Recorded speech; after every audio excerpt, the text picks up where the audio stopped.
A bênção na família. Pensa que coisa maravilhosa.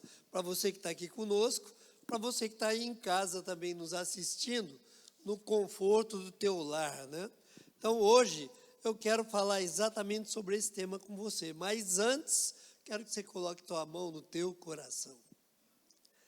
Meu Deus, meu Pai, muito obrigado, Senhor, por essa manhã tão maravilhosa, aonde renovamos a nossa aliança contigo e nos colocamos na tua presença.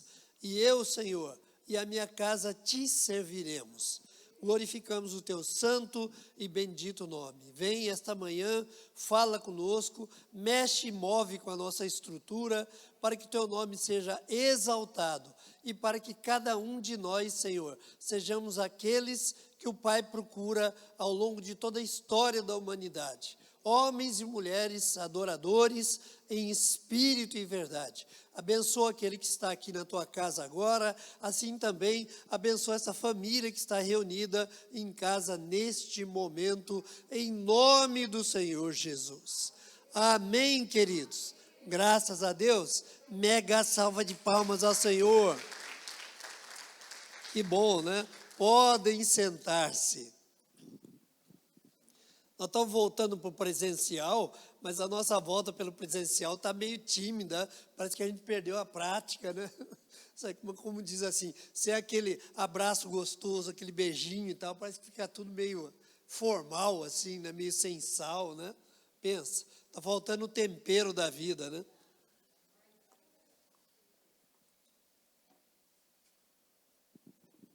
Mas eu quero conversar com você sobre Josué 24, 4 a 18.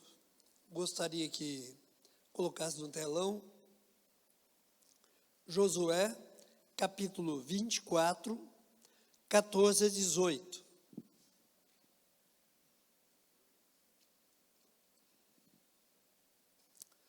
E eu gostaria que você lesse comigo, se você puder, ler comigo, você que está em casa, você que está aqui também, né? Vamos ficar em pé mais uma vez, isso. Hoje eu estou te explorando para você fazer um exercíciozinho e sair daqui fitness, né? Pensa, vamos lá? Leia comigo. Agora, pois, temei ao Senhor e servi-o com integridade e com fidelidade. Deitai fora os deuses aos quais serviram vossos pais da além do Eufrates e no Egito, e servi ao Senhor. Porém, se vos parece mal servir ao Senhor, escolhei hoje a quem servais, se aos deuses a quem serviram vossos pais, que estavam da além do Eufrates, ou aos deuses dos amorreus, em cuja terra habitais. Eu e minha casa serviremos ao Senhor. Então respondeu o povo e disse: longe de nós abandonarmos o Senhor para servirmos a outros deuses. Porque o Senhor é o nosso Deus. Ele é quem nos fez subir a nós e a nossos pais da terra do Egito, da casa da servidão. Quem fez esses grandes sinais aos nossos olhos e nos guardou por todo o caminho em que andamos entre todos os povos pelo meio dos quais passamos. O Senhor expulsou diante de nós todas essas gentes, até o amorreu, morador da terra. Portanto, nós também serviremos ao Senhor, pois Ele é o nosso Deus. Amém, amados? Você veja que importante isso. O que Josué disse? Eu e minha casa serviremos ao Senhor. O que o povo respondeu?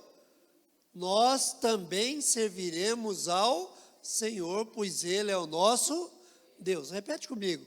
Nós, porém, serviremos ao Senhor, pois Ele é o nosso Deus. Amém, amados? Mega salva de palmas.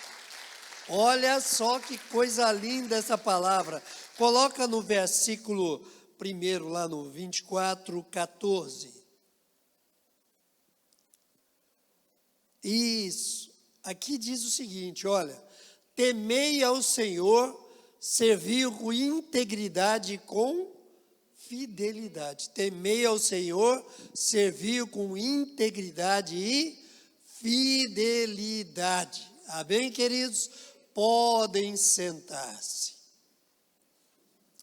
Muito bem.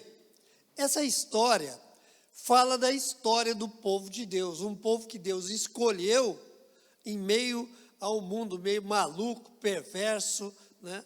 Sem muita estrutura de vida, nem estrutura espiritual, talvez nem estrutura emocional, né?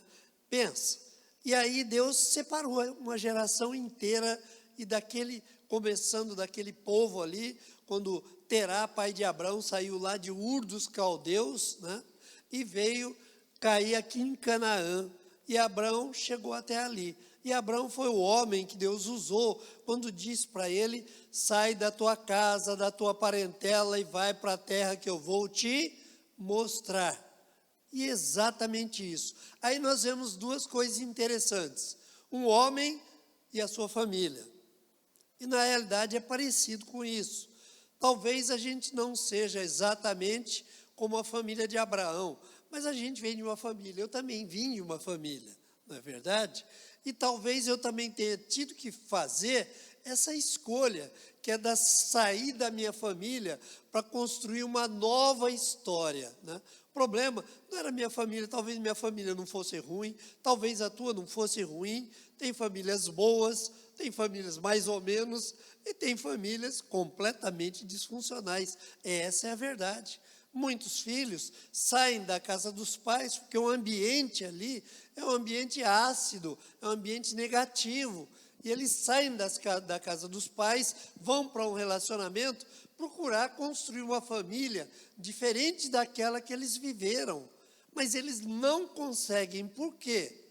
Porque a mente deles, a história deles, a cultura deles, tudo que eles são e respiram, ainda está contida dentro daquela história de família. É igualzinho o povo de Deus, quando saiu da escravidão do Egito, né, para a terra prometida, para a liberdade, e uma geração toda morreu no deserto, porque dentro deles estava a cultura antiga.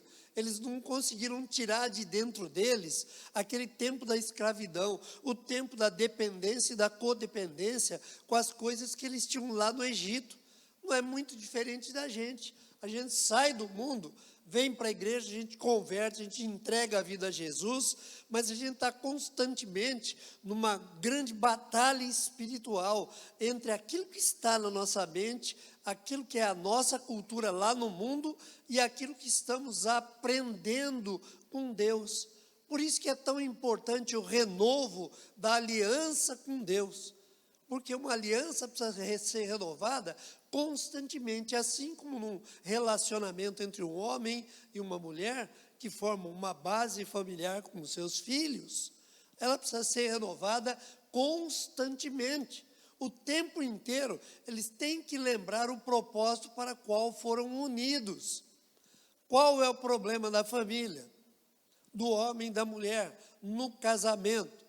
É que muitas vezes não foram para o casamento, e um casamento com um propósito, que é construir uma vida completamente diferente, desarraigada do seu berço familiar, daquelas dores, daquelas frustrações, daqueles sentimentos de rejeição, de abandono, de humilhação, muitas vezes até de abuso no meio da família.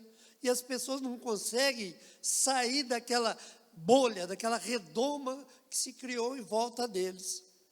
E mesmo tendo ido para um relacionamento, apaixonados que estavam, muitas vezes não conseguem encontrar o caminho da construção de uma família feliz, de uma vida feliz, de uma família abençoada. E é por isso que todo mundo vai para o casamento. Todo mundo vai para o casamento pensando em construir uma família. Lógico que também existe o relacionamento amoroso, a vida sexual, né, o prazer de compartilhar a vida a dois, tudo isso é uma realidade. Mas, na realidade, todo mundo quer construir uma família. E não quer construir a mesma família de onde saíram. Mesmo que você tenha saído de uma família boa, né, equilibrada, mesmo no mundo existe isso, mas você não quer construir a mesma casa. Você tem ali um referencial, mas não é tudo que você quer. E quando você vai construir, você acaba deconstruindo alguma coisa. Porque não depende só de você, depende dos dois. E os dois precisam aprender a andar juntos e serem uma só carne para construírem uma só família.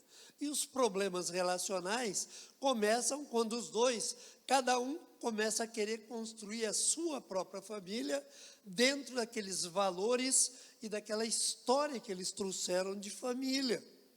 E os grandes conflitos são esses. A família que eu tenho não é a família que você quer, mas a família que você quer também não é a família que eu quero. E muitas vezes a briga vai para onde? Os conflitos vão para o pessoal, para o campo do pessoal. Não vão para um sistema, que é uma família, que eles aprenderam e deveriam desaprender um monte de coisa para poder fazer o quê? Restaurar tudo que está dentro deles acerca de uma família, para juntos construírem uma nova família. Tanto no contexto natural, isso é uma coisa difícil, como também no contexto espiritual, porque mesmo que as pessoas venham de uma família cristã, independente de ser evangélica ou ser católica, eles vêm de uma família cristã, mas os referenciais que eles tinham dentro de uma família cristã, talvez não fossem os referenciais ideais de uma família cristã.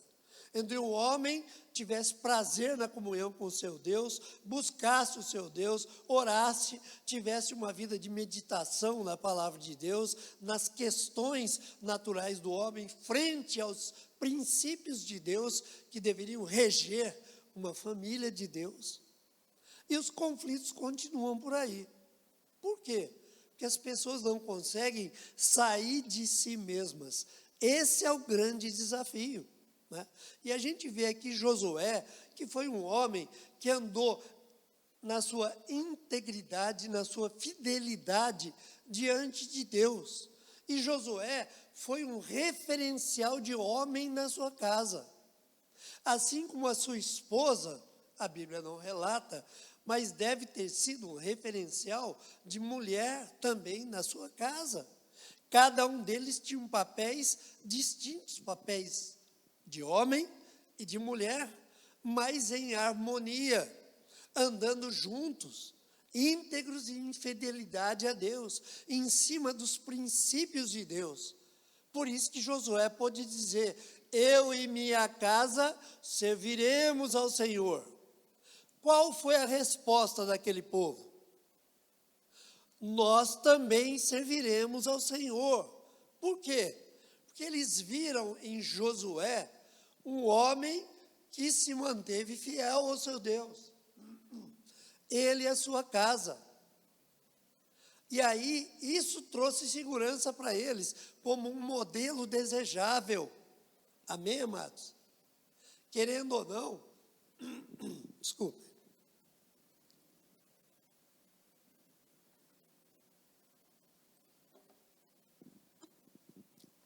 Como eu dizia, querendo ou não, todos nós buscamos um modelo desejável.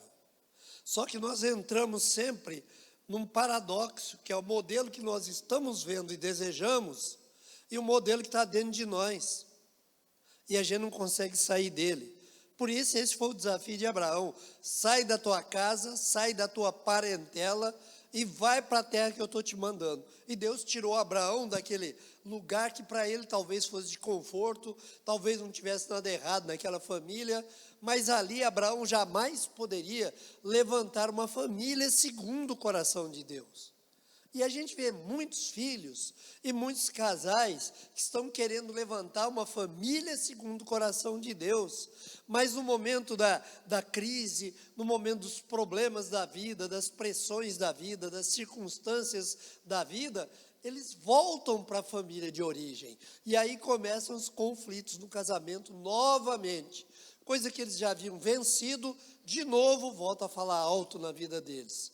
Porque eles não conseguiram cancelar aquela história, anular aquela história. Isso não significa apagar a memória. Amém, queridos? Todos nós temos uma história e a gente não deve esquecer da história, nem do pregresso do pecado. Por quê? É isso que o apóstolo Pedro diz, que não nos esqueçamos dos tempos de outrora.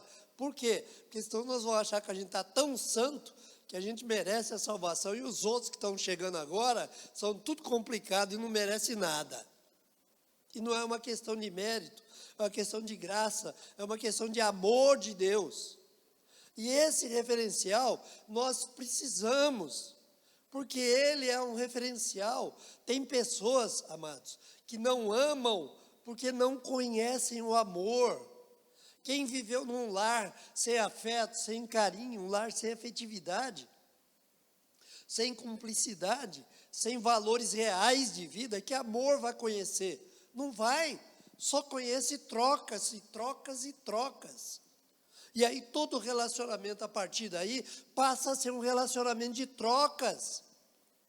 E como nós conhecemos o relacionamento de trocas, quando nós conhecemos a Deus, nós também começamos a andar com Deus e num relacionamento de troca. Deus, se você fizer isso, eu faço isso. Deus, eu estou entregando isso, por que você não faz isso? Deus, eu já dei aquilo, por que você não está me dando o que eu quero?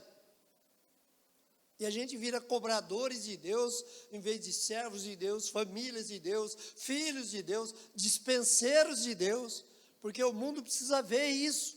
E o mundo só vê uma família de Deus na família que está na igreja, na família que é a igreja. Não basta você estar na igreja, você que tem que ser igreja. Amém, amados? Por isso que Josué começou falando em integridade e fidelidade. Porque às vezes você está povo de Deus, mas não é povo de Deus. Está na igreja, mas ainda não é igreja. E eu sei que muitas vezes você quer, mas você não consegue fazer separação do profano e do santo. Por isso que a Bíblia diz: santificai ao Senhor. O que é o profano? Uma coisa hedionda? Necessariamente não, também, lógico. Mas profano é tudo aquilo que se refere a uma vida do mundo. É o homem natural, não é o homem espiritual. E todas as vezes que, mesmo sendo cristão, estando na igreja, você começa a viver uma vida segundo o mundo, pensar segundo o mundo, ser atraído pelas coisas do mundo, reagir como se você no mundo ainda estivesse, você está profanando a tua vida, que deveria ser uma vida de santidade. Santidade fala de exclusividade e separação para Deus. Isso que significa ser santo. Ser santo não é um beato que nunca pecou na vida. Não, não é isso. Porque não há homem que não peque. Ser santo é uma pessoa que decidiu, a despeito das suas limitações, a despeito das suas falhas, a despeito da carne, a despeito de pecados que ele tem que vencer a cada dia, decidiu santificar a sua vida ao Senhor, separar a sua vida ao Senhor. É esse referencial que todo mundo está procurando. Ah, como eu gostaria de ter uma família dessa. Talvez esteja na cabeça de muita gente. Porque a própria família que ele construiu, ele não consegue agora deconstruir para consertar. Olha que coisa difícil, né? Você constrói uma família, não é nada daquilo que você queria, briga no casamento, conflitos no casamento, crise no casamento, filhos chorando, filhos também não recebendo afetividade, crescendo sem saber amar, dois que desaprenderam o amor, mesmo tendo o amor de Deus como referencial. Amém, queridos? A gente é tão, poderia dizer para você, tão apático, tá? Que a gente, quando vem para a igreja, a gente acha que a gente é importante por causa do dízimo da gente. Se a gente tem um padrão de vida bom, a gente acha que a gente merece estar ali, porque a gente está dando bastante.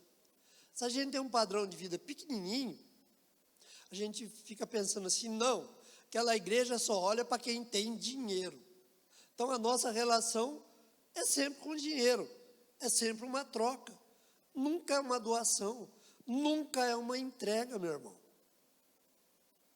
Então, o referencial, para você ver, ele é um referencial que falha muitas vezes, e falha ao longo do tempo. E é isso que a gente está falando. A bênção de Deus precisa estar na família, mas você precisa tomar uma decisão. Amém, queridos? E a decisão é simplesmente buscar harmonia, entender o outro como ele é, entender que o teu tempo é um, o tempo do outro é outro. Amém, queridos? Teu crescimento é um, o crescimento do outro é outro. Ninguém cresce igualzinho na vida, em nenhuma área, nem profissionalmente, nem emocionalmente, nem espiritualmente. Os crescimentos são distintos, porque o crescimento está aonde?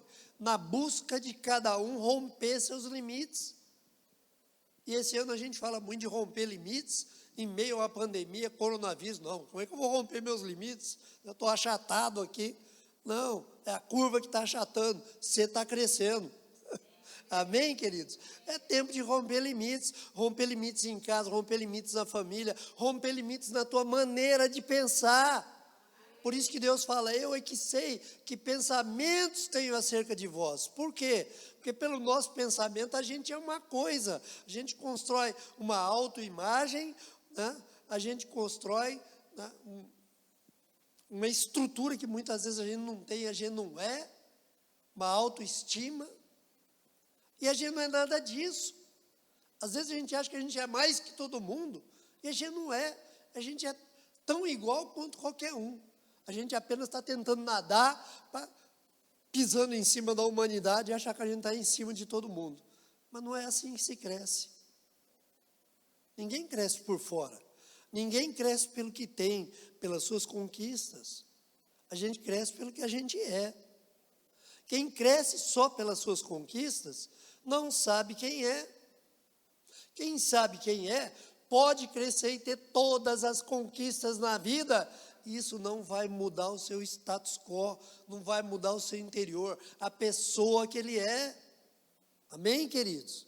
Ele vai ser o mesmo em qualquer lugar. E é disso que a gente está falando. A gente está falando da bênção na família. Por quê? Porque a família é o berço da sociedade. E muitas vezes a sociedade que está com a família hoje completamente disfuncional, vocês sabem disso, não preciso falar sobre isso, só iríamos gastar tempo agora, mas o mundo, a família está doida, está louca, né?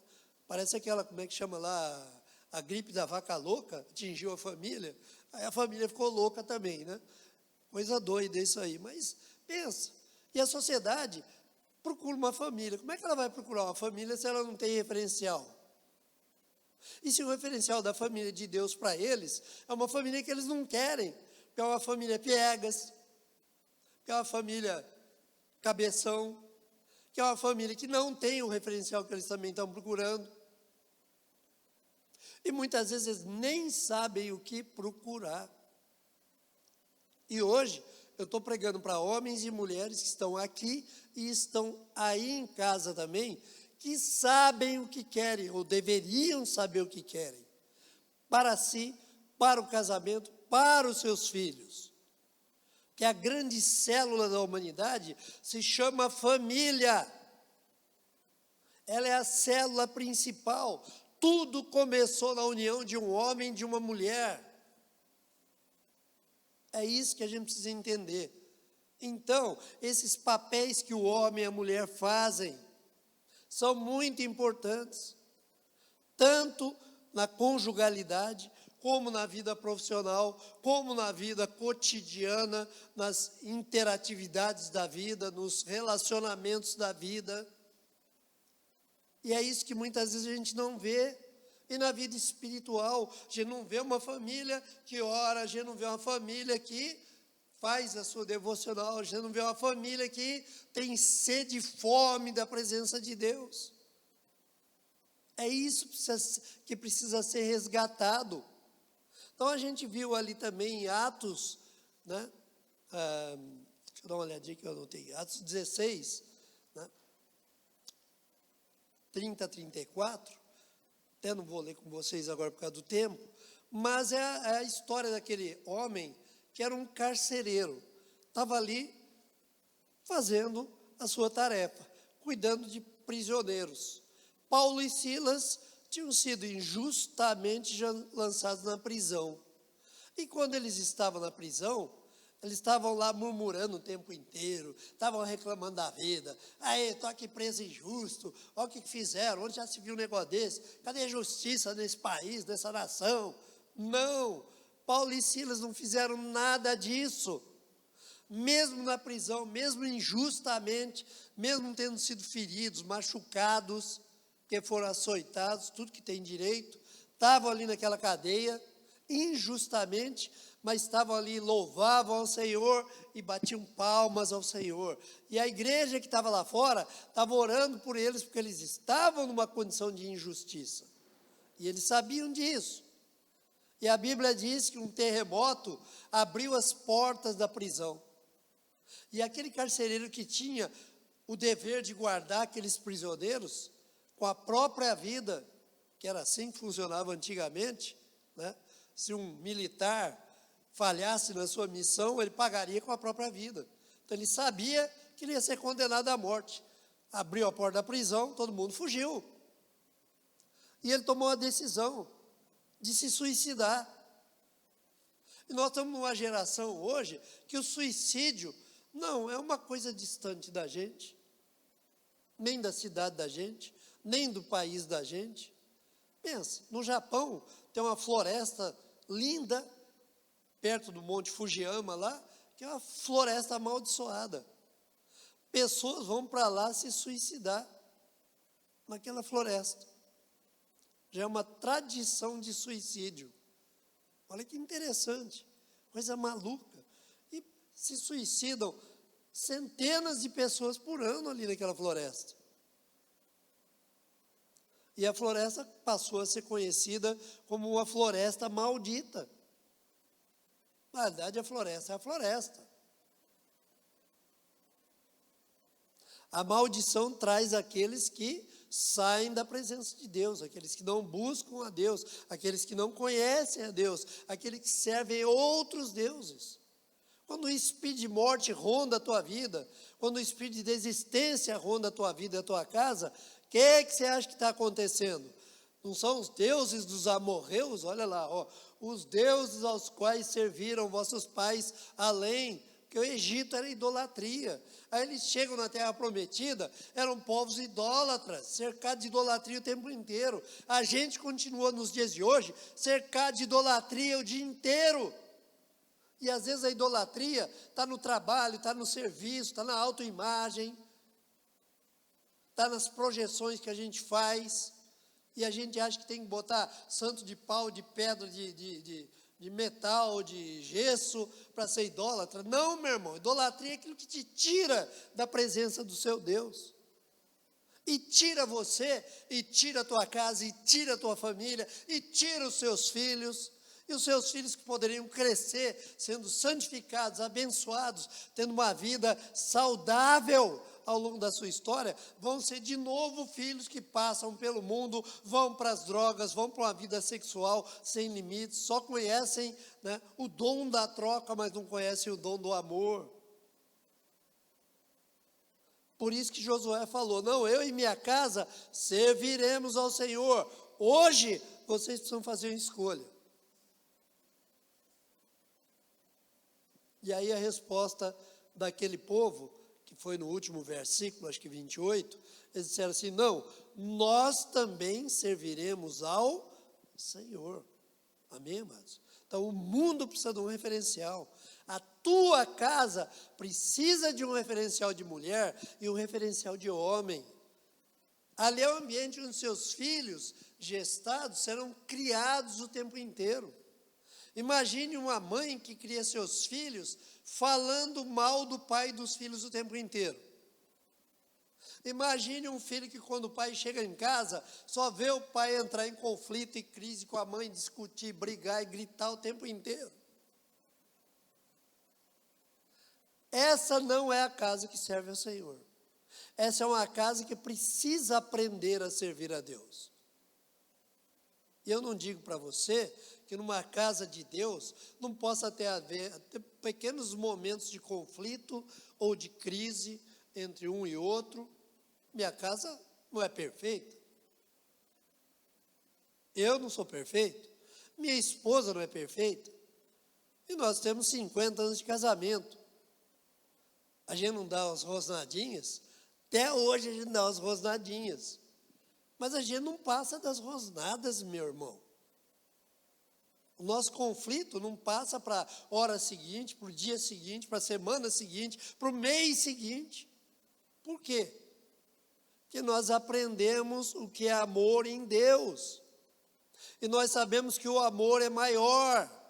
O amor é que resolve qualquer crise, qualquer conflito. Onde existe crise e conflito sem solução, é porque não existe o verdadeiro amor. Talvez você tenha conseguido confundir a atração física, a paixão humana, a vida sexual com amor. Tudo isso faz parte também do amor sadio de Deus.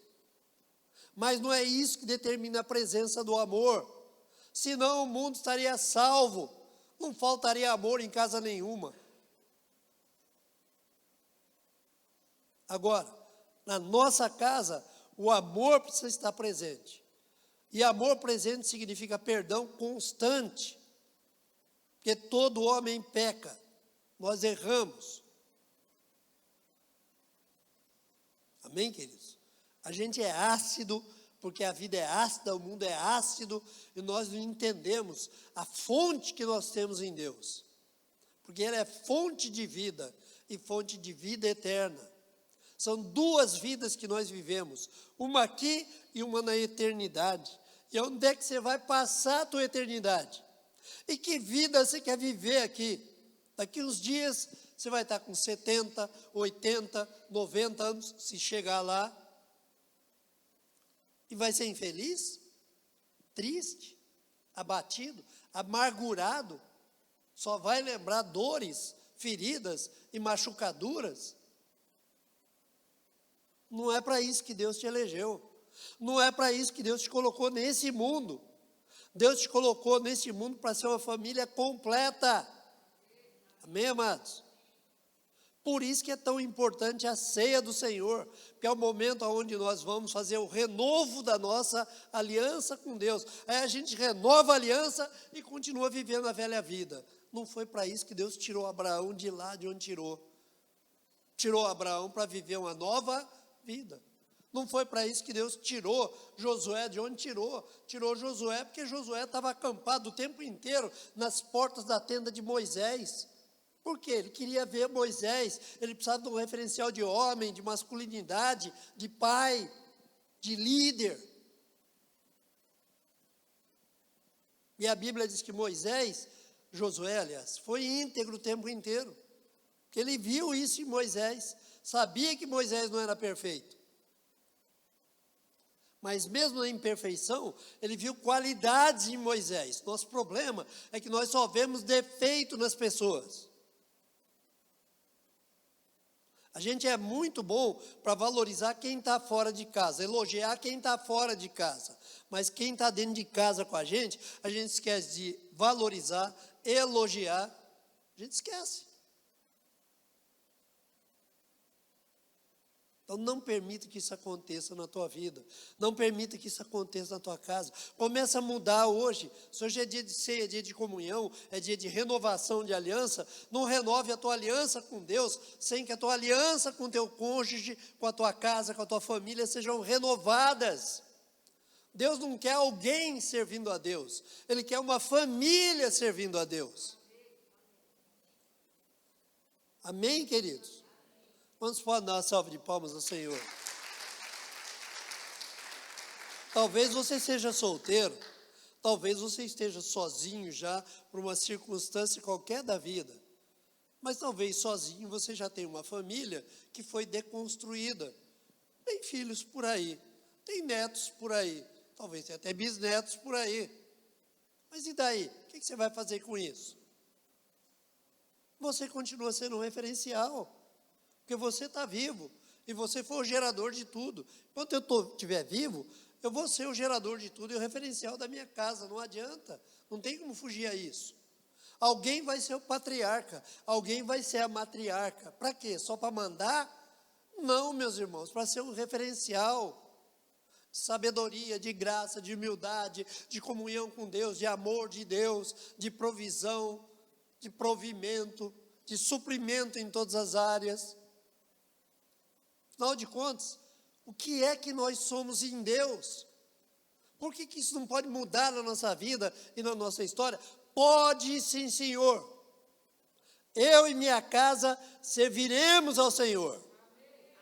Se você tomar essa decisão, ninguém pode roubar de você quando você toma uma decisão pela fé. Quando a tua decisão é emocional, você mesmo joga fora as tuas decisões. Você mesmo negativa você mesmo. Mas quando você toma uma decisão pela fé e você se compromete com Deus, você firma uma aliança com Deus, nada pode arrancar isso da tua vida. Nem a morte, meu irmão. Por quê? Porque o amor é mais forte do que a morte. O amor que eu tenho a Deus é mais forte do que a morte. O amor que eu tenho à minha casa é mais forte do que a morte. O amor que eu tenho pelos meus filhos é mais forte do que a morte. O amor que eu tenho pela minha esposa é mais forte do que a morte. Como é que eu posso ter um amor mais forte que a morte em Deus e não ter com aqueles que estão comigo? E com eles eu construir uma vida, uma história. É incoerente, meus irmãos. Amém, queridos? Por isso que Josué falou, não, eu e minha casa serviremos ao Senhor. Que hoje você possa estar tomando uma decisão diferente na tua vida, que vai além dos teus sentimentos, que vai além dos teus conflitos conjugais, crises conjugais. Que se elas existem, é porque você ainda não entendeu o amor de Deus. Amém, queridos? E enquanto você não diminuir para o outro crescer, ninguém cresce nessa casa. Essa foi a grande lição de João Batista, quando os discípulos dele falaram, tem um tal de Jesus aí que está detonando, rebentando a boca do balão. E João Batista tinha começado o ministério antes, era um profeta. Ele pode dizer, não, eu comecei antes, eu sou maior do que ele. Ele falou assim, não, ele já era antes de mim. Importa que ele cresça e eu diminua. Sabe, a gente não consegue considerar as pessoas em honra sobre si mesmas. Se a gente tiver que escolher, eu escolho o melhor bife, eu escolho mais dinheiro, eu escolho o melhor carro, os outros que se lasquem. A gente é incapaz de honrar. A gente não conhece honra porque não conhece o verdadeiro amor. O verdadeiro amor tudo pode, tudo suporta, tudo padece, não cobra nada, entrega tudo, domina-se. Amém, queridos? Fique com essa palavra, coloque ela dentro do teu coração. Né? Davi disse assim, guardei a tua palavra no meu coração, para eu não pecar contra ti. Porque quando nós pecamos um contra o outro, nós estamos pecando com Deus. E a gente acha que não, por causa do nosso senso de justiça. Por isso que a justiça é do Senhor, a vingança é do Senhor, o juízo é do Senhor. Amém, irmãos? É desse jeito, assim que funciona. Essa é a família que Deus está procurando. Invista na tua casa, invista no teu casamento, invista no teu cônjuge. Amém?